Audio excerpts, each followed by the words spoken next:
welcome to the 69th Annual Utah State Historical Society Conference on the theme Public Health and the Common Good. This session is entitled Inclusivity is the Common Good.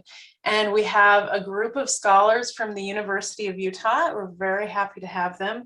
Juan Esquivel, Beth Clement, Elizabeth Clement, Keely Mruk, and Rachel Mason Dentinger. And they're going to talk about AIDS care in the 1990s in Utah. So this is a very pertinent, important topic and exceedingly timely. So with that, I will turn it to, I believe, to Juan to start presentation. Okay, and we are recording this. We are live on Facebook in just a second when I get it rigged up.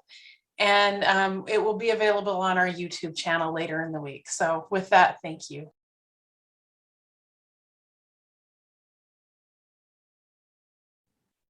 Okay, can you guys hear me? Perfect. Okay. So I'm going to start with a quote from Dr. Paula Gibbs, who was a psychiatrist at Holy Cross Hospital during the AIDS crisis. And she said, quote, "Holy Cross was fascinating because it was a dichotomous world. It was a Catholic institution with Catholic instituted policies about birth control and abortion, all the things that were Catholic in the 80s. But at the same time, it was also the most inviting, compassionate environment. The nuns were fabulous in terms of inclusiveness and openness and having people feel comfortable in their facility. And so it was such an interesting dichotomy to feel welcome, so included, and then at the same time have to deal with some of the Catholic policies at the time," end quote.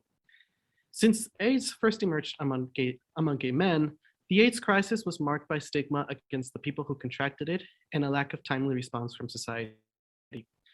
The situation in Salt Lake City and the state of Utah was no different, with the major source of aid for people with AIDS coming from an unlikely ally, the Sisters of the Holy Cross own Holy Cross Hospital. The Sisters of the Holy Cross mission statement reads that, quote, "Compassion moves us to reflect on the signs of the times, discern needs, and respond. We stand in solidarity with the poor and the powerless," end quote. And it proved to be essential in the treatment of people maligned both by the Mormon Church and the Catholic hierarchy. Both institutions associated AIDS as a sexual moral failing. The conservative region, paired with stigma around AIDS and homosexuality, prevented an immediate and fair treatment of people with HIV/AIDS. It also led to pain within families, rejection, and a high number of people dying on their own. Funeral homes would not deal with their dead bodies. From 1984 to 1994, Holy Cross Hospital served patients with AIDS in Salt Lake City under Dr. Kristen Rees and physician assistant Maggie Snyder. Exposure to marginalized communities and compassion within the religious orders and the local laity of the Catholic Church led to more compassionate and more effective caregiving to people with AIDS. Religious reform, exposure to marginalized communities, and their more pastoral, personal approach in turn led the Sisters of the Holy Cross to tend the sick with dignity, and for those patients who died, a place to die with respect. When the AIDS epidemic reached Salt Lake City, not only were the hospitals in the area ill-prepared, but also the attitude of the general community was cold. This can be partly attributed to the Mormon Church's predominance and its teaching against homosexuality. As a result, hundreds of patients confronted the fact of being homosexual while at the same time dealing with the acquired disease that was also stigmatized. The heavy influence of the Mormon Church made it a very perilous trek for those who found themselves incapacitated with the disease. In Utah, the Catholic sentiment towards AIDS and homosexuality was varied. For example, in an Intermountain Catholic letter to the editor, Josie Wolf disagrees with the Marlboro Man, a man who went to Utah's Catholic high schools, saying that he believed AIDS was not a punishment, but a call to be healers. In an interview, she thought it necessary to have educators teach that the lifestyle was an abomination to God and that he was not a hero, but an unrepentant sinner. Catholic Bishop of Salt Lake City, William K. Wagand, while exhorting schools to teach basic moral values, attributes different misfortunes such as AIDS in American society to a lack of fundamental values. At the same time, while he talks about compassion and tolerance, he stops short of mentioning acceptance or understanding people with AIDS. The Second Vatican Council that ran from 1962 to 1965 was a Catholic religious council that brought upon profound changes in the way the church was adapting to the 20th century in the form of religious apostolates. And in the mindset of its members, different religious orders began to look for ways to engage with the ever-modernizing society. Such apostolates, or programs to engage with the community, arose in Salt Lake City through the Sisters of the Holy Cross. Sister Linda Belmore, who served the Salt Lake City community from 1987 to 2003, explains in detail the magnitude of the help the Catholic hospital gave its patients. The nuns realized early on that a compassionate presence with an open, loving heart was the real overlying need of any people with AIDS as they reflected and responded to their need. Sister Belmore explains the charisma of the Sisters of the Holy Cross succinctly: to meet people where they are, not only in healthcare, but also in education and any way they could help. Yet being compassionate did not come easy, as there was quiet opposition from the Catholic hierarchy. She recounts how once in a while, she remembers a bishop said to her one time, quote, "Well, sister, have you converted any of them?" unquote. And her only answer was, quote, I didn't know that illness was a sin," end quote. She knew what he was asking, and she wasn't going to address it, so she just answered it in a different way. She also goes further into relating Jesus' ministry with the people affected by the epidemic, in which she relates Jesus' crucifixion as a result of not following the laws of the religious hierarchy, and thus pushing her to want to be in the shoes of gay people. Direct compassion led her to do things that weren't sanctioned by the church, which led to a more compassionate form of caregiving. Sister Bernie, who oversaw mission effectiveness, goes even further, saying that the community of sisters felt irresponsible not to care for the men and women that were sick at the time. She found it odd that opposition to help with people who suffer from the disease did not come from her religious community, but from outsiders within Holy Cross. She knew what people were saying about patients with AIDS, such as gay men are very sinful and they're going to burn in the fires of hell. And yet in her religious experience, she believed that there was only one person to judge. She believed that she could not impose judgment on another human being, and that by actually having people care for them, the judgment dissipated. It was precisely because the nuns were able to cast aside morality and go on the ground to help people that they realized AIDS did not have to be stigmatized in the way that it was. Similarly, Sister Joan Stetman believed that the charisma of their order is heavily dependent in engaging in the reality of people's lives. While she doesn't believe that the nuns were unapproachable before the Second Vatican Council, she does admit that the council brought them closer to the people they wanted to serve, and thus in a way made them more approachable in many other ways. Yet religious sisters were at the forefront of implementing the changes the council brought, and the ones who shocked regular churchgoers. In fact, the Second Vatican Council provided women religious with an outward-oriented theology that justified and in fact encouraged direct engagement with social problems. Her way of dealing with the AIDS crisis, however, is unique in its approach. She never asked HIV patients if they were gay or drug users, as she believed it was none of her business. Her approach, along with the other sisters' approach, she believes, is what made people safe with them, thus allowing Holy Cross to build its reputation. When asked why sexual orientation was not made a big issue in her eyes, she stated that it wasn't about this person or this person's orientation or that person's orientation. It was a need that had to be responded with respect and compassion. So people weren't analyzing relationships of who's who in this picture.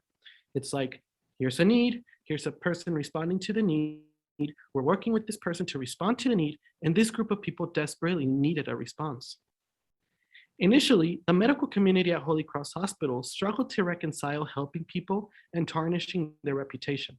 Dr. Kristen Reese's experience led her to believe that initially no hospital wanted to see patients with AIDS because of the fear of the disease itself, and to a lesser extent, a fear of reputation. Dr. Reese, who started seeing HIV patients at Holy Cross since 1985, recounts how the sisters got involved in the actual treatment. Quote, Sister Linda and all of them, they supported the idea of treating HIV, which none of the other hospitals would do. So we started the Med3, which was an infectious disease unit, we called it, but it was an AIDS unit. So we had a 10-bed AIDS unit, which was full most of the time, end quote. Dr. Rees saw the nuns' role in the crisis as essential to welcoming of the gay community into the hospital.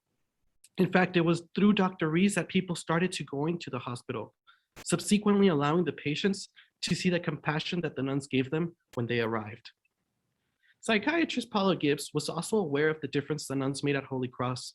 She reflected that while the Catholic Church was staunch in its teachings, the hospital also brought the most inviting and compassionate environment. She recalled the nuns being inclusive and open, and especially having people feel comfortable in their hospital.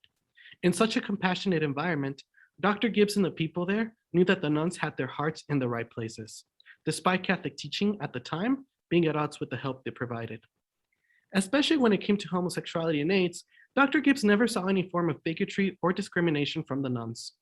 She says, quote, "I think what you got here was these nuns who had to follow the doctrine of the church, but also able to manage to look things from a different perspective. So it didn't bump against some of the doctrine of the church in the guise of public health," end quote. While she admits that the nuns could have had some anxiety around the dogma, they were able to walk through it. The work of the Sisters of the Holy Cross in Salt Lake City led to the compassionate caregiving of countless lives, and for those who died, a place to die with dignity. When the AIDS epidemic struck Utah, Holy Cross Hospital was among the first and only who initially tended for the sick. The nuns' mission of helping people no matter their position in life drove them to help the sick in a practical, compassionate, and non-judgmental way that drew more and more people from the gay community. This community initially lacked adequate moral support from society, but they made Holy Cross Hospital their home, as medical professionals and volunteers alike knew of the nuns' reputation, which facilitated the role each had in the treatment of people. Understanding these people's lives led to many of them leaving the stigma around AIDS behind and drive the relief efforts forward. The medical community, volunteers, and the nuns themselves agreed that they remained largely non-judgmental and able to be with their patients wherever they were. The compassionate Catholic response to the AIDS crisis in Utah was one that was only able to be achieved through exposure to marginalized communities and experiencing firsthand that homosexuality and AIDS were not the wrath of God and that people living with AIDS were not condemned as moral failures. This response enabled the Catholic Church and the Salt Lake City community as a whole to more effectively respond to patients that lived with AIDS. Thank you.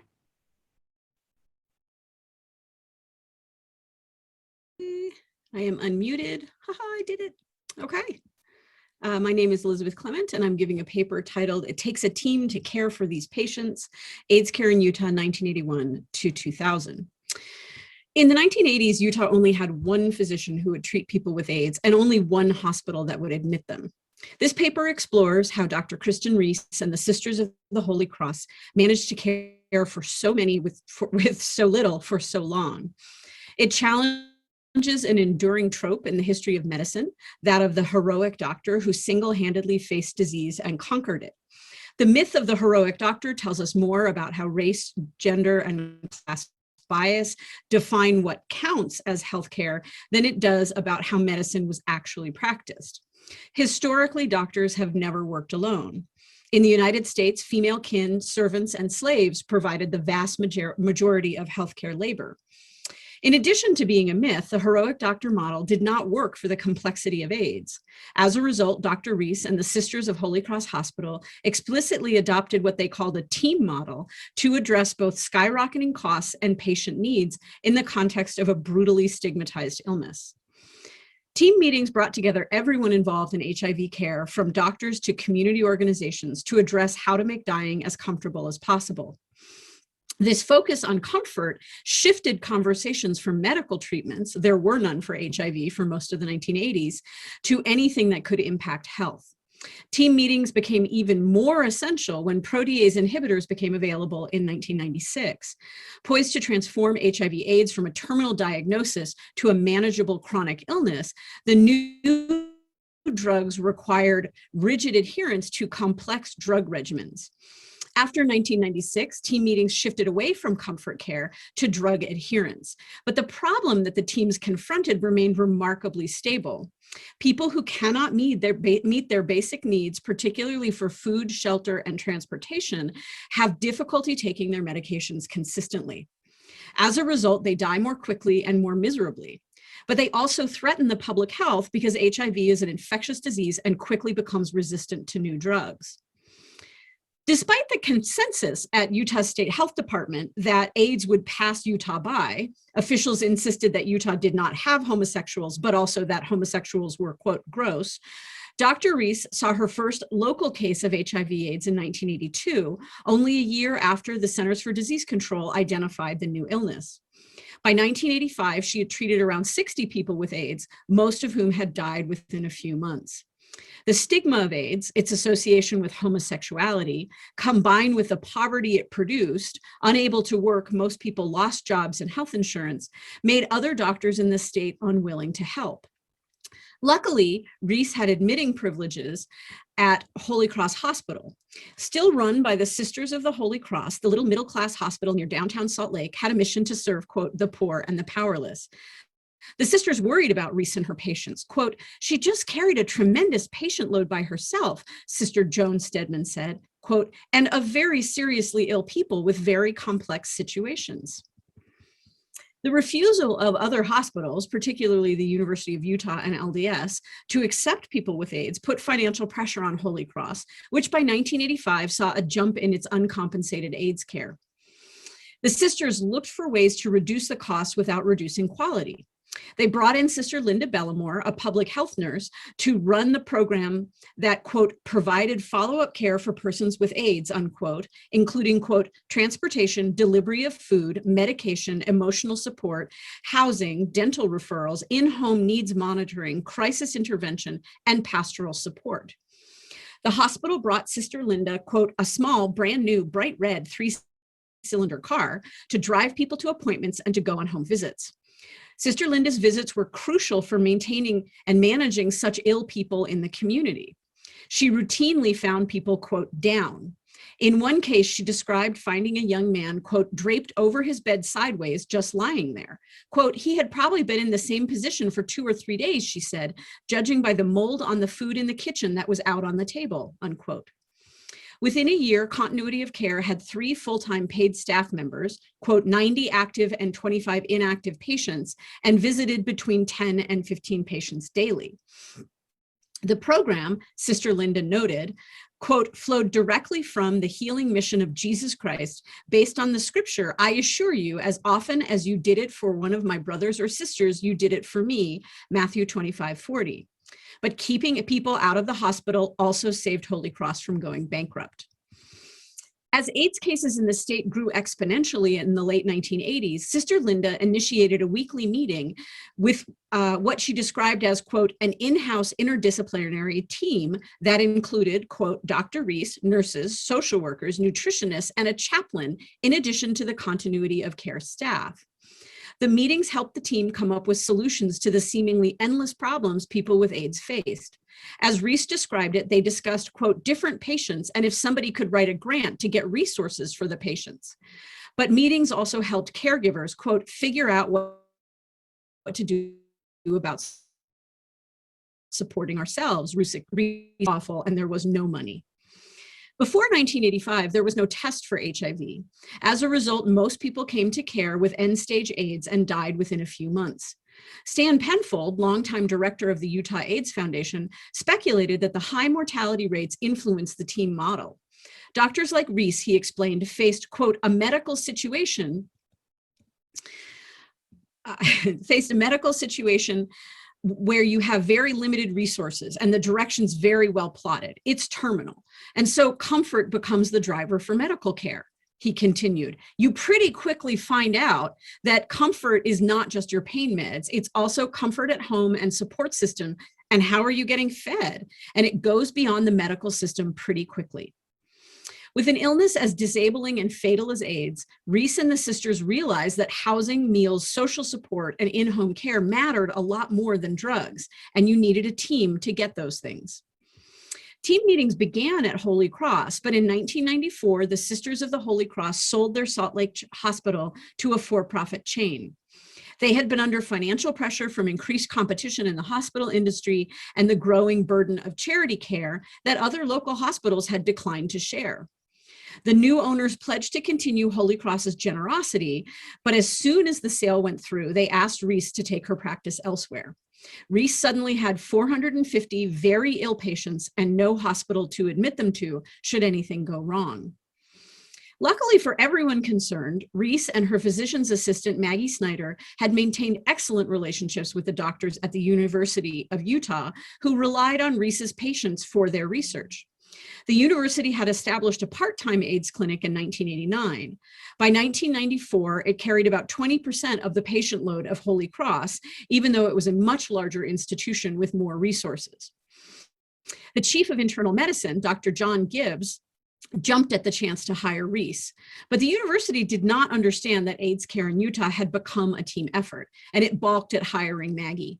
As Reese explained, I don't think they ever hired a team before. They only hired doctors, so it took a lot of negotiations. Maggie eventually agreed to reduce her salary from $50,000 to $40,000 a year, and the two had to share an office. Within 3 months of being told to take their practice elsewhere, Reese and Maggie and their 450 or so patients with AIDS moved up to the university's tiny clinic. The university's issues with team-based AIDS care continued after the move. Team meetings did not work well with either the financial model of academic medicine or its culture. As Reese explained, doctors were, quote, not being paid to attend the meetings, and Maggie added, they get no credit for it in academia. In fact, it's looked down upon. Others, she said, quote, were against talking about the patients in that manner because they saw it as a violation of confidentiality. It took time, and physicians were by far the hardest to convince. Quote, but as things went on, Reese explained, we would have a room full of 20 or so people, unquote. The advent of protease inhibitors in 1996 proved the value of the team approach in AIDS care, even to the most resistant of you physicians. The new antiretrovirals made it possible to transform HIV infection from a death sentence into a chronic illness. But HIV mutated quickly if people didn't take the drugs consistently, and the drugs themselves were difficult to manage. They had to be refrigerated and taken every 4 hours. They also tasted appalling. The packaging said Noravir tasted, quote, like caramel mint flavoring. Maggie tried it. Noravir reminded her, quote, of being a kid and siphoning gasoline out of a car to put in another car, she said, quote, and having that gasoline taste in your mouth for days, unquote. The complexity and unpleasantness of the drug regimen proved particularly difficult for people who had a dual diagnosis of HIV and mental illness or drug addiction or both, which it turned out was more people than you would expect. By that, you might think that I mean that by the 1990s, drug addiction had increased as a proportion of the HIV positive population. And I do mean that. That happened particularly in the urban Northeast and in the South. In Utah, the proportion of people who contracted HIV through drug use grew, but men who have sex with men still made up over 65% of our HIV positive population. As it turned out, some gay men with HIV had problems with mental health and addiction, but practitioners, including Reese, had failed to see this. Quote, the HIV community, Reese said, quote, had a much higher percentage of mental illness and substance abuse than any other group of patients I'd ever had, unquote. In part, this is a result of gay culture being centered on the bars. We are a partying people, after all. But when I asked Maggie why there was so much mental illness and addiction in the gay community, she said, quote, looking back, you're gay, you're challenged with trauma, you've been abused. A lot of these men have been sexually abused growing up, and excommunication or feeling like you didn't belong to the church. That was a big deal here. People that had gone through conversion therapy, she said, sadly, all that trauma. The psychological literature on homosexuality supports Maggie's observation. Since the 1990s, researchers have documented that queer people have 30% higher rates of drug and alcohol abuse and 30% higher rates of suicide than the general population, which researchers attribute to minority stress. Dual diagnosis made the team approach essential to support people taking their meds consistently. As nurse Suzanne Kempfer explained, quote, the premise of the team meetings is that you don't really know what's going on with the patient if you're counting on the encounter in the clinic. And as a result, there have to be other means of getting information so that you can actually have consistent care, unquote. Particularly useful was the inclusion of a psychiatrist, in this case, Dr. Paula Gibbs, who could explain the mental health and addiction challenges of each patient and help the team come up with solutions. Gibbs, quote, not only helped us really figure out why patients were talking and acting the way they were, Camphor said, but also, quote, with communication interventions. As at Holy Cross, team meetings continued to support caregivers with the stress of working with, quote, a population that has a disease that is that serious, Camphor concluded. And Gibbs helped us, quote, process frustration or grief or whatever emotion that we were having. Dr. Harry Rosado agreed. Quote, if there's another member of the team that can help address some of those things that I don't have the ability to take care of, it helps to offload that issue for me. Team meetings combine the expertise of many different professions with access to different resources, which allowed everyone to focus on how to keep people on their medications. Quote, I know the patient's being taken care of in a complete way, Rosado explained. I don't have to worry about, are they going to be able to afford their prescription? Team meetings changed the way their participants thought about their jobs, patients, and healthcare. Social worker Julie Herron remembers wanting to give up on a, quote, chronically non-compliant patient, but Reese explained that, quote, his disability is that he can't follow through. I was of the mindset, well, if they don't show, they don't show, she said. Reese disagreed, arguing that, quote, we're going to make sure that they show and we're going to follow up. Quote, that was a light bulb moment for me, Herron said. I was like, okay, it's not just about public health, it's about helping patients actually get better. As Herron described, quote, we would identify through the caseloads who had been seen, who was high risk, and who needed a follow-up. Pharmacist Christine Jamjian also found that working on the HIV team transformed her understanding of her role. Frustrated with a client who picked up his medications to please her, but then threw them out, she remembers fuming, I'm not doing this anymore. If this person wants to die, they can die. I don't care. This was after Reese had retired, but as Jamjian explained, quote, Dr. Reese is in the back of my head going, no, no, no, there's probably something we can do. Just think, think, think. At the team meeting, Jamjian, Dr. Rosado, and the case manager agreed on a plan to tempt the man, quote, with a hot meal from the cafeteria and then watch him take his meds. They kept this up for 3 years until his mental health improved enough that he would take his meds on his own. Quote, pillboxes, alarms, just finding out what the barrier is, Jamjian said. Sometimes, quote, you can fix it, she continued, but, quote, this is where the psychiatrists, the case managers come in. It takes a team to take care of these patients. As Stan Penfold explained, the team system, quote, evolved because HIV docs needed to look holistically at the person. HIV doesn't kill you. All the things around HIV kill you, he continued. HIV doctors have to have this, quote, broad picture of health that you don't generally see in a healthcare system.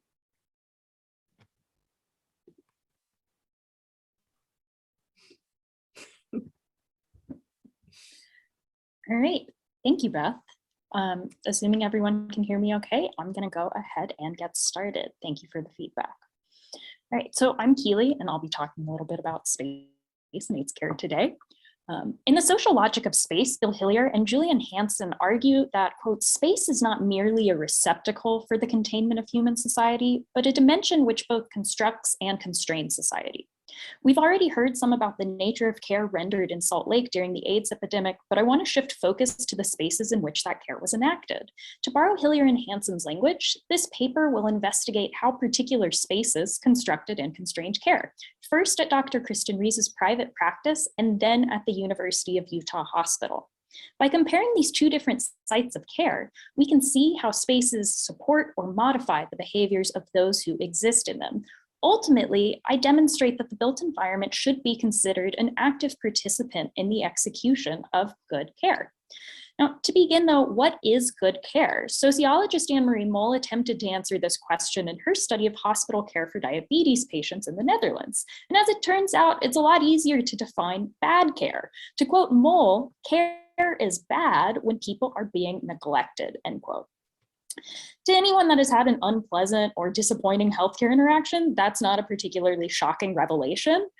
So what does good care look like? Well, good care must then look like the absence of neglect. And for Moll, she describes this in the situation patients have to navigate. So for her, all patients navigate a landscape of potential health outcomes, achieving one's health goals, and these goals are determined in conversation with healthcare providers, requires negotiation between a patient's material and personal constraints. Successful negotiation of these constraints results in good care. And Moll's idea of good care is therefore something ongoing, collaborative, and reliant on the coordination of patients, providers, and technology. And for her, technology also gets this very expansive definition, encompassing everything from insulin pumps to the public transportation that carries patients to appointments.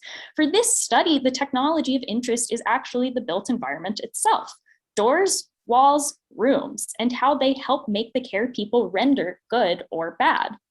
Now, Moll's conclusion bears startling resemblance to the ethic of care that's actually articulated by Dr. Kristen Rees and physician's assistant Maggie Snyder. In interviews, Rees and Snyder explain how they guide patient care with a combination of, quote, what sounds scientifically and medically good, unquote, and what the patient actually wants. They further describe their method of care as patient-centered, simply paying attention, being on the patient's schedule, making the patient feel safe and comfortable. In fewer words then, for Rees and Snyder, good care seems to be both attentive and secure. By following their career from private practice to the university hospital, we can witness how the built environment supports the production of good care across those two dimensions. By 1985, Rees was known throughout Salt Lake for her work with AIDS patients. Other physicians referred AIDS patients to her, and her reputation for good care within the gay community attracted even more patients. Her office phone number could even be found on the bathroom walls at the Sun Tavern, a gay disco. However, the strong association between Rees and AIDS care presented a problem for some patients who were not out about their sexuality, their health status, or both. Snyder actually describes a paradox where, quote, even gay people would stay out of our waiting room because there was a connotation: if you were seeing Dr. Rees, you had HIV. It was a way of outing yourself, unquote. While patient-provider confidentiality has long been a standard of healthcare, the identification of Rees with HIV/AIDS treatment effectively overpowered this norm. In order to ensure the privacy of her patients, Rees had to physically hide them. The solution ultimately relied on the built environment. If a patient could not enter Rees's practice for the fear of being seen, then they did not have to use the main entrance at all. They could come in through the back door. Though a simple accommodation, the back door preserved Rees's office as a safe space for patients to receive care. Without an alternate discreet entrance, the office itself was incompatible with the ethic of good care that Rees sought to practice. Now, whether a patient entered through the front door or the back door, they would eventually be seen in a private exam room.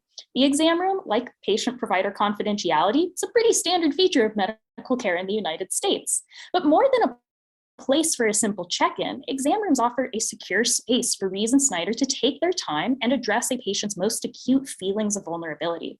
Snyder in particular described the exam room as a, quote, safe gay environment, unquote. Shielded visually and audibly from the outside world, patients could speak freely in exam rooms, and Snyder could, quote, listen to their stories, hear what they had to talk about, and ask questions, unquote. Furthermore, Rees and Snyder emphasized physical touch in their care. Only a year earlier in 1984, unnecessary gloves, masking, physical isolation, and of course, general hysteria among hospital staff had characterized the University of Utah Hospital's treatment of its first admitted AIDS patient.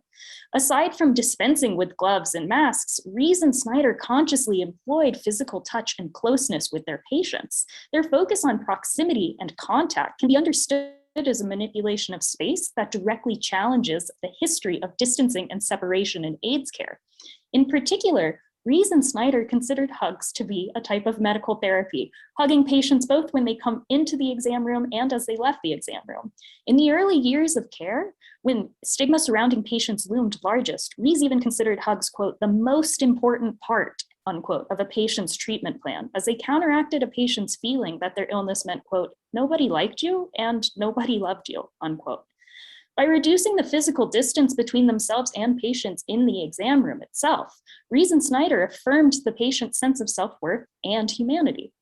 Now, in 1994, Rees had to close her private practice following the sale of Holy Cross. She, Snyder, and their 450 or so patient caseload moved to the University of Utah Hospital.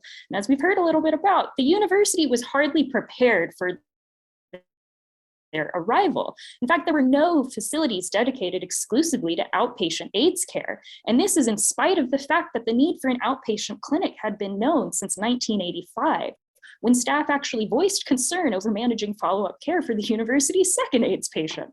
Though a small number of patients did continue to receive treatment at the university since that time, even after a decade, no progress towards designated space for HIV/AIDS care at the university had been made. And instead, AIDS patients were seen on a part-time basis in the limited space and hours that they were allowed by the university's rheumatology clinic. This was a shared space, and the AIDS clinic had one examination room 1 day a week. Though a small commitment of resources, it should be noted this situation was sufficient to handle the university clinic's small caseload, which had only increased to about 80 patients by 1994. Now, of course, the system buckles under the demand of an additional 450 patients. For Rees and Snyder, the shared clinic was a massive downgrade in space. As Snyder explains, at the private practice, she and Rees had, quote, 6 exam rooms full time to serve all of these patients. Now, while clinic hours gradually expanded at the university to 2.5 days and then to at least half days Monday through Friday, the single exam room continued to limit the time Rees and Snyder had available for patients. Now, Rees insists that, quote, every provider needs at least 2 exam rooms at a time, unquote, in order to avoid complete inefficiency in outpatient care. Exam rooms have a multiplicative effect on a care provider's time. With a single exam room, the room, of course, has to be sanitized, it's prepared for a patient. Another healthcare provider can come in, perform some other checks on the patient, and then finally a physician will come in and do the consultation in their exam. Now, with one room, this means a lot of time is spent not actually doctoring because there's all of this adjacent preparation work that's still important to happen. Now, but with multiple exam rooms, a doctor can cycle between all of the rooms and actually do the exams. So beyond signaling the university hospital's minimal commitment to treating HIV/AIDS, the single exam room actually altered the way Rees and Snyder could enact care by reducing the amount of time they could spend with each patient. And in an effort to mitigate this reduction in time available for patients, they have to shift non-clinical aspects of their work, such as charting or consulting specialists, to outside their standard clinic hours. Now, the result of this is an exceptionally long working day. Snyder recalls that they would be in the office by 6:30 a.m. and not leave until 7:30 p.m. at the earliest, every day. Now, working in a space shared with rheumatology presented other challenges to Rees and Snyder too. According to Rees, the university had a, quote, totally different atmosphere, unquote, than the private practice or at Holy Cross. While some tension existed between them and the rheumatology staff, for instance, they weren't even allowed to put their STD pamphlets in the waiting room outside of their clinic hours, the main source of friction was actually other patients at the rheumatology clinic. Rheumatology patients seemed at best hesitant and at worst hostile to sharing a waiting room with HIV/AIDS patients. Some of Rees and Snyder's patients once again had to contend with the issue of the visibility of their care. The waiting room with the rheumatology clinic was much more open, and it wasn't as private. While nothing about their ethic of care had actually changed, their new working environment, this shared space, prevented them from guaranteeing the comfort and security that had characterized Rees's office, while also undercutting the time that they could make available for patients. Only through extraordinary and what could be for some providers unsustainable amounts of labor could Rees and Snyder maintain the ethic of care in a space that was antagonistic to their practice. Now, eventually, the combination of, quote, people's homophobia and HIV phobia, unquote, led to the opening of a designated HIV/AIDS clinic in 1997, Clinic 1A. After 3 years of half measures, the university would, quote, learn how to do care, unquote, in the style of Rees and Snyder, rather than that of an academic hospital. Of course, STD posters and pamphlets could now return to the waiting room, and this could make the space feel, quote, less institutionalized and, quote, more homey. Just like Rees's private practice. Moreover, though, Clinic 1A marked a return to the physical features that helped ensure patient confidentiality and good care, discrete entrances, and multiple exam rooms. So even in the bustling and somewhat anonymized space of the university hospital, Clinic 1A was actually located on a busy hall, and this placement presented the same challenge that Rees had encountered at her office: how to help patients seek care without outing them about their sexuality or their health status. Now, first, the space was given a pretty neutral name, Clinic 1A, and a non-specific description, infectious disease clinic, out of concern for patients still hesitant to walk into a space very clearly labeled as an HIV/AIDS clinic. And this fear of being seen was not entirely unfounded. Anyone could be coming through the hospital at any time. For instance, one patient discovered through her brother, a podiatrist at the university, that her neighbor was also visiting Clinic 1A. And she describes this as a tickly situation, which is a nice way of putting it. And though it didn't result in any uncomfortable interactions between the patient or her neighbor, it highlights the ongoing issue of confidentiality created by waiting rooms, and this issue again is exacerbated by the clinic's placement in the hospital. A nurse in Clinic 1A similarly described the atmosphere as, quote, hush hush. You were always paranoid about who was going to be around. For patients who justifiably felt that simply sitting in the waiting room would out them, Rees and Snyder employed the same solution as before. Rees, quote, arranged to have a back door at the university, unquote, where patients would call to be let in. Now, the added step of having patients call reflects the challenge of working in a big institution like the university. As Rees notes, big institutions simply, quote, didn't get it, that there were some people who were that confidential, unquote. But Rees could find a solution with the built environment. Now, with the increase in private exam rooms and a system in place to accommodate these backdoor patients, Rees and Snyder could more fully recapture the ethic of care that they had first developed at her private practice and Holy Cross Hospital. Now, when asked about the ongoing quality of care Clinic 1A provides, Rees answered, quote, I know that clinic is still a good clinic because they've kept a lot of the features that we built over the years. Now, this is likely not meant in a strictly literal sense, but her comment does still encourage us to think critically about the role of the built environment in co-producing durable systems of care that last over time. Without comparable exam room space and discrete entrances, the original university clinic could not ensure or support the confidentiality and sincere attentiveness that was necessary in performing Rees and Snyder's ethic of care. This case study reveals the importance of bringing physical spaces into alignment with goals of care.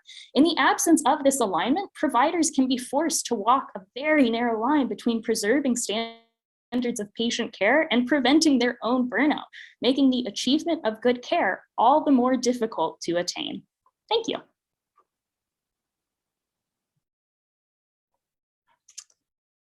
Hello, everybody. I'm Rachel Mason Dentinger. And first, I want to thank Juan, Beth, and Keely for the opportunity to provide commentary on their papers today.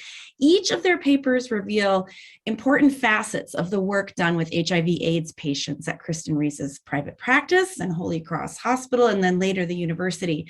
And together they present a vision of healthcare that was both holistic and integrative. In fact, I would argue that the mode of healthcare seen in these papers is more holistic and more integrative than we might expect to see in medical care in the last half of the 20th century. Historically, medical care in several past eras did, in fact, take patients' broader life circumstances into account, considering how housing, employment, and family relationships have impacted health. But from the late 19th century, when germ theory replaced the long dominant miasmatic theory of disease with specific pathogenic invaders of the body, the development of medical technologies to block or target those invaders became the primary mode of dealing with disease. The mass production and wide dissemination of vaccines and after World War II of antibiotics focused medical attention on the efficacy of medical technologies. Laboratory tests and targeted pharmaceutical solutions were in the ascendant. But of course, as we know, when the AIDS epidemic emerged in the 1980s, neither diagnostic tests nor pharmaceutical solutions could yet address the condition. 20th century medical technology had no answer to AIDS in the beginning. And as I think that these papers show this radical disempowerment of medical technology during this period created an environment in which more nuanced understandings of illness could develop, allowing the reemergence of what we would identify as more environmental models of disease, in which illness is constituted by a whole range of factors beyond the infectious agent, from social stigmatization to employment status to access to reliable transportation.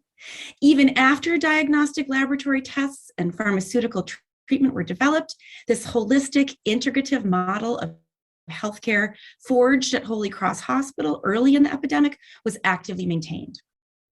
Now, the varied sociocultural and economic elements of suffering and illness are not a surprise to us today. Today, we call these circumstances the social determinants of health. These are the many tangible and intangible elements of life that affect health outcomes. In the 1980s, however, the concept of social determinants of health had yet to be articulated. So it seems to me that in the broader context of medical history, the approach to healthcare taken by Dr. Reese's group was a profound departure, not just from the standard medical practice at the time, but also from a dominant understanding of disease. That dominant disease concept dictated that illness is caused by a malfunction or an invasion of an individual body. But by acknowledging that illness experiences are shaped by social stigmatization, isolation, and even ostracization, the medical care described in these papers echoes past environmental concepts of disease. And more intriguingly, they seem to foreshadow core principles of the social determinants of health, which would emerge 2 decades later. From the papers, we have much evidence that Dr. Reese's approach did not fit comfortably with the dominant approach to medical care. The oral histories give us direct access to specific points of conflict between these two models of healthcare. Both Beth and Keely tell us of the challenges of transitioning from Holy Cross Hospital to the University of Utah Hospital, where both the model of academic medicine and the space provided were not at first amenable to the style of care pioneered by Dr. Reese's team.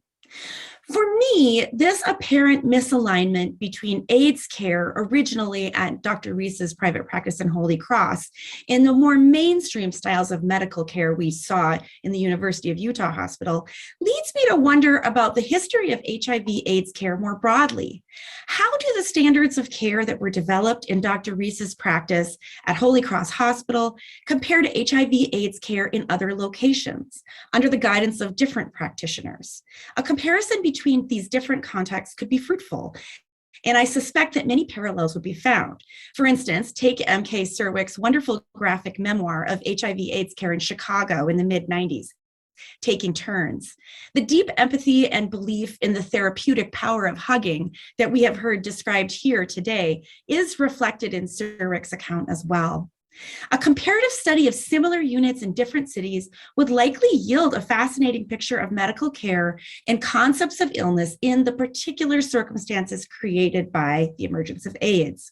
A picture that might, again, resonate with the more environmental approaches of past centuries, as well as the social determinants of health, with which we are familiar today. And now I'm going to turn to the papers individually. And let me just say that I know that each of the authors had to trim their papers down painfully in order to fit the time constraints. So it's quite likely that things that I bring up will be things that they've already addressed in their longer format papers. So hopefully we'll have a chance to talk about all those things. So Juan Esquivel describes a fundamental tension between the larger scale doctrine of the Catholic Church and the philosophy of care held by the nuns of the Holy Cross Hospital. The suffering of AIDS patients was understood by both the Catholic Church and the Latter-day Saints as punishment for sexual moral failure. Yet the nuns, in Juan's words, saw only need, the need of humans for medical care and also an empathetic welcome. Paradoxically, as Juan tells us, while the nuns' philosophy appeared to run counter to the policies of the Catholic Church as a whole, it was also indirectly endorsed by the Second Vatican Council, which promoted the work of some Catholic orders out in the community. Juan uses oral history to good effect here, revealing what he identifies as the quote, quiet opposition of church leadership to the work of the nuns. Superiors would confront Sister Linda Belmore with passive-aggressive challenges to the value of her work, as when a bishop asked her if she had converted any of her patients. These points of conflict demonstrate how crucial oral history accounts are. Without Linda Belmore's retelling of this story, the subtle, everyday sort of tension between the Catholic nuns and their superiors could remain undocumented. In a larger context, of course, the Catholic Church has long been a cornerstone of healthcare in American cities. So again, I would be extremely interested in seeing how this tension has played out elsewhere. How often were HIV/AIDS units located in faith-based medical institutions? As we know from existing scholarship on Catholic hospitals, the mission of these institutions was often explicitly to serve those who need care regardless of their identity. For the Catholic Alexian Brothers Hospital in Chicago, for instance, their mission was, quote, to care for the sick regardless of color, race, creed, or financial status. This broad remit allowed the medical providers at this particular hospital to challenge discrimination. In other words, I'm suggesting here that despite the moral condemnation of homosexuality by the broader Catholic Church doctrine, the philosophy of Catholic medical care, by contrast, explicitly hinged on the belief that all humans are worthy of care and demanded of its care providers that they consider other factors like skin color, religious or political ideology, and even sexual preference to be irrelevant. I think the case of Holy Cross Hospital could benefit from being situated within this larger context, which would enrich our understanding of the apparent schism between the nuns and their superiors. Further, I would say that turning our attention to the larger philosophy of Catholic medical care also invites us to think about the differences between the mission of a Catholic hospital and the mission of an LDS hospital. While the former appear to have some leeway to operate independently of the church's dictates, are the latter, that is the Latter-day Saints, more constrained by church superiors? Now I'm turning to Elizabeth Clement's paper, which challenges the notion of a heroic and singular physician by tracing the complex teamwork required to operate the Holy Cross AIDS Clinic. I think this is an important perspective on this clinic because the singular extraordinary person that Dr. Kristen Reese is actually kind of fits the model of the heroic physician pretty well. Nevertheless, Beth demonstrates clearly in her paper that the clinic relied upon the work of every team member, each of whom could attend to different aspects of the patient's lives. It is here in Beth's paper that the forerunners of the social determinants of health emerge most distinctly. The complexity of each patient's life, with its unique constellation of challenges, from transportation to housing and employment to psychiatric and substance use disorders, these demanded the work of a team that could together see the whole person and not just the disease that they carried. It's interesting to note that this particular culture of care developed in the midst of the uncertainty and fear generated by what appeared to be a novel infectious agent with propensities that were difficult to pin down initially. As many people have recently observed, the uncertainty that has defined the COVID-19 pandemic bears a striking resemblance to the first years of the AIDS pandemic. And like HIV/AIDS, COVID-19 has demanded that we turn our attention to broader systemic and sociocultural conditions that make some people more vulnerable to disease and generate more suffering in their lives, in the illness that they actually experience. Even today, as we know, HIV/AIDS continues to disproportionately affect communities of color, especially in the southern US. And not coincidentally, the most successful models of care in these communities involve home visits, psychiatric counseling, transportation to receive treatment, exactly the kind of holistic care that Kristen Reese and Maggie Snyder and their team of providers developed in the 1980s. So the concept and practice of assembling a medical team is a distinctly 20th century concept. It predates the emergence of AIDS by decades, yet as Beth demonstrates, it appears to have not been a comfortable or familiar model of medical care at the University of Utah Hospital when the HIV/AIDS clinic moved there in the 1990s. This raises lots of questions for me about the medical context in which teamwork thrives. When is teamwork demanded by a particular problem at hand? When and where does it actually work well? When and where is it resisted? Beth's paper presents one clue, suggesting that academic physicians were not rewarded for engaging in teamwork. In closing her paper, Beth quotes Stan Penfold, the former director of the Utah AIDS Foundation, who suggests that HIV/AIDS clinics had to embrace a, quote, broad picture of health that you don't generally see in a healthcare system, end quote. But how is this broad picture of health and its concomitant teamwork, how did it emerge in Dr. Reese's clinic? That is a question that remains for me, and rather than in other locales.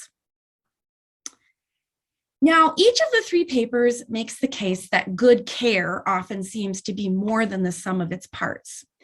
Keely Mruk's paper makes this argument most radically by exploring how the oft overlooked elements of the built environment can enable or constrain the quality of care provided. The conditioning of care by the built environment reminds us of the role that contingency plays in the development of any complex system. Decisions made in construction long ago have profound consequences for patient care years in the future, as we saw in the clinic's transition from Holy Cross to the U of U. Of course, what happens when the clinic establishes itself in the U of U hospital also demonstrates that human healthcare providers have a lot of agency and can challenge the strictures created by an inopportune built environment. In fact, for me, the ability of Dr. Reese and her team to alter how they interacted with the built environment at the U of U hospital raised more questions about the early days of their AIDS clinic. How much challenge and readjustment were required initially for them to make the spaces that they worked in Dr. Reese's private practice and at the Holy Cross Hospital work for the AIDS clinic? I really appreciate how the consideration of the importance of the built environment can also reciprocally continue to raise interesting questions about the abilities and actions of the human agents who challenge those environments. In closing, I want to thank the panelists again for asking me to provide commentary on these fascinating papers. In some, I think they show that the initial dearth of medical tests and treatments for AIDS in the 1980s, ironically, created a space for the distinctively empathetic, holistic, and team-driven model of healthcare that developed at Holy Cross Hospital. But now we want to turn to all of you in the audience and see what sorts of questions and comments you have.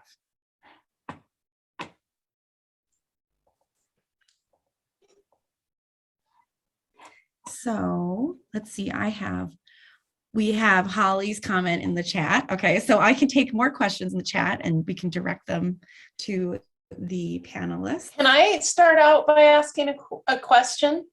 And it's one of those comment questions. And can you hear me? Okay. You know, what I was really struck with, one of the many things listening to you all, is just the role of, I guess, logistics and the things you were commenting on, the meetings, the doctor has admitting privileges, you know, going through the back door, the multiple exam rooms, how effective is teamwork. It was just really brass tacks, nitty gritty stuff. So could you all comment on that, just as you've seen studying things, the role of these little things in a system in making it work or not work?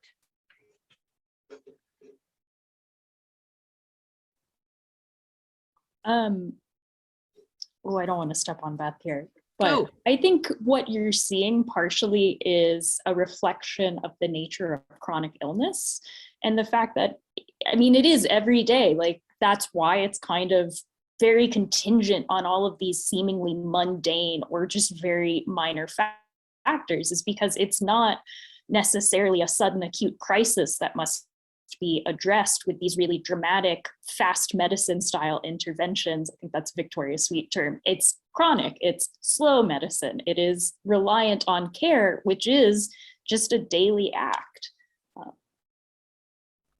Yeah, I agree with Keely, and I also think that I think disability in general actually forces a rethinking of non-disability, right? And the kinds of things that we need to have quality of life and quality of care. I also think that, and we didn't really get into this, but I think all three papers in their larger forms really highlight the irrationality of the US healthcare system and the ways in which it incentivizes the wrong things, right? And I think Juan's paper is so interesting in part because that he had the focus of just, this is what the sisters were able to do, and they were able to do it because it was their hospital. And they had a mission, right, that is coming out of their particular religious mission that's then being expressed through this hospital. And that's a charity mission that is intended to treat people as human beings. And the University of Utah Hospital does not have that mission, right? That's not how it's designed, and that's not really their fault. The University of Utah is part of a much larger medical system that in a lot of ways is not actually about patient care, right? It's about research and education, and also ancillary to that patient care. This is also happening at a time when outpatient care is being transformed, and many people are doing much, much more clinical care. So the U is actually quite late to doing these outpatient clinics, right? Because if you think about it, early in the 20th century, hospitals, you go into the hospital and you stay there, right? The hospital doesn't necessarily have an infectious disease clinic or diabetes clinic or a cancer clinic where you're in your home, but you're coming in for treatment. And so some of that is being transformed as well at the time. And there's enormous change in healthcare that's going on in this exact period. So people are confronting AIDS, but medicine itself is changing, particularly financially, and therefore structurally in all of these ways. So the nuns selling off Holy Cross Hospital was not actually unusual. That was something that was happening with a lot of orders of nuns and their hospital properties, but it was also happening with other kinds of nonprofit hospitals, right? And so you're seeing consolidation in healthcare and competition in healthcare that are completely irrational if your goal is to provide good care. And that's where we've ended up, right? And Reese and Maggie are able to sort of, as Keely pointed out, hammer out and rearrange space and make demands and write grants, right? That you didn't just wake up and decide to solve this problem. Reese wrote a grant to get this dedicated space and just, to put things in it. And so I think that's another piece of it also, is just that we don't organize healthcare around what we would want to receive as healthcare. That's not what the priorities of the system that we currently have designed does. And we didn't really design the system, we allowed it to happen, is what I would say. Rachel, do you have things you want to say about that?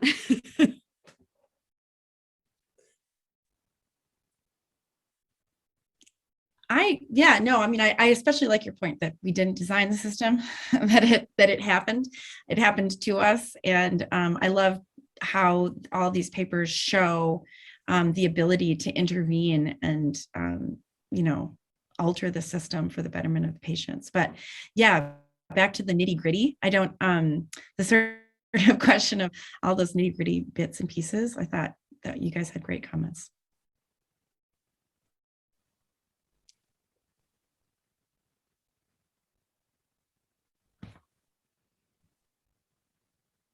We actually don't have too many questions on Facebook or in the chat box. So I think if we have more comment or questions from you all, and pose those to each other.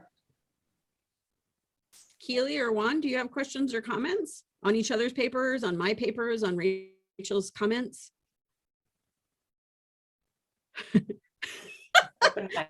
Not particularly. You can't put me on the spot like that. I came and said my piece. I answered one question. That's pretty good. Yeah. Good job, Keely. Very nice. Nicely done. Yeah. I think one thing that didn't get raised was, Juan, I think, set this up the best, and Keely's discussions of confidentiality did this as well, but the reason why no one else stepped up, right? And that really was a combination of stigma and literally doctors not wanting these patients, either because they didn't want them or because they were afraid that their patients wouldn't want to share rooms with them. And then there's there's that, and then there's just the financial aspect, which is that AIDS care is expensive, and that although it's interesting, if you take a more holistic approach, you can make it cheaper. I mean, that was basically what the nuns did. Was they were like, we need a social work program because we can't have these people in the hospital, but we can't release them unsupported into the community because they won't get the care they need. And so it's interesting because it's like some of the solutions, if we could see beyond disciplinary boundaries, some of the solutions are actually already in place, and we could just fluff them up a little bit, right? And make sure that there were more social workers to go and visit people and find them lying on the floor in their own apartments. And so it really, again, it does get back to this issue of what are our priorities in medicine, who's in control of those priorities, and what are we wanting from this system? And I don't think we get the outcomes that we want, certainly not the outcomes that we would want as people accessing healthcare. And it's always kind of like the question, like, would you want your mother to be treated in this way? Is this the healthcare that you would want for someone that you loved? And AIDS is difficult because of the stigma, but that also sort of casts into relief this question that the Holy Cross sisters are really not even grappling with, but they're putting forward this argument that all people are people and that all people deserve respect and dignity, which again is not something we see very often in healthcare, even with people who would really like to provide it, because as Keely points out, right, the people who are providing healthcare don't have control over all the aspects of healthcare that they're providing. And like even the physical space can change the experience that you have. Blah, blah, blah.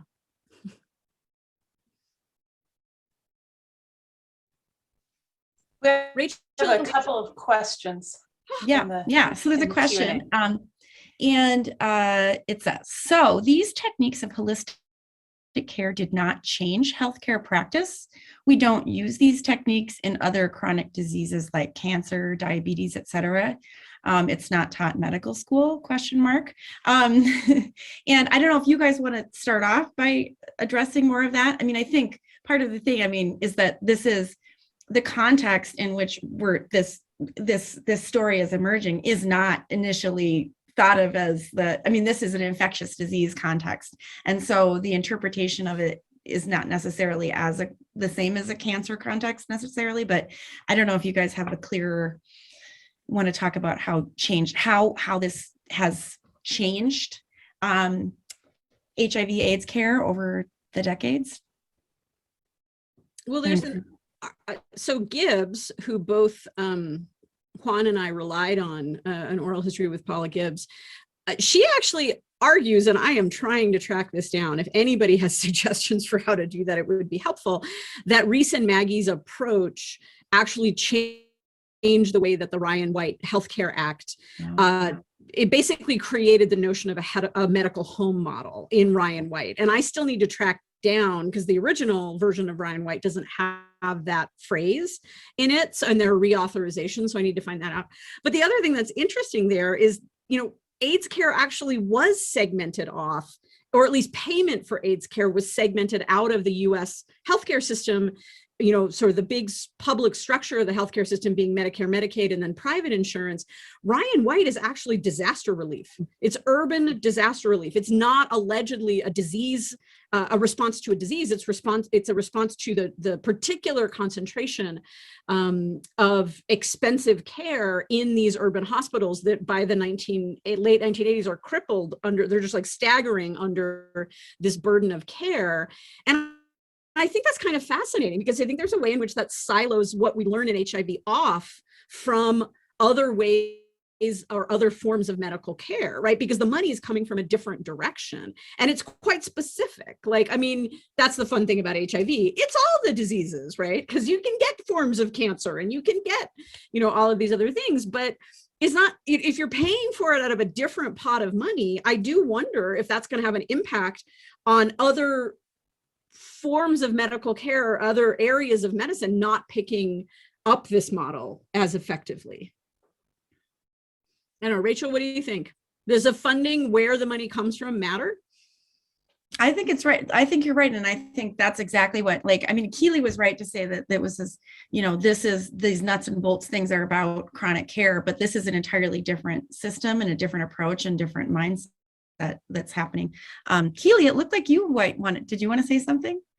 I can speak like a little bit, almost anecdotally, just about the incredible complexity of healthcare billing is just such utter nonsense. And there's no better way to say it, but as new models like medical homes are becoming common, there's like a whole financial infrastructure that's trying to catch up, figuring out how do you actually bill for the services of nurses or physicians or like all of these are separate and distinct things.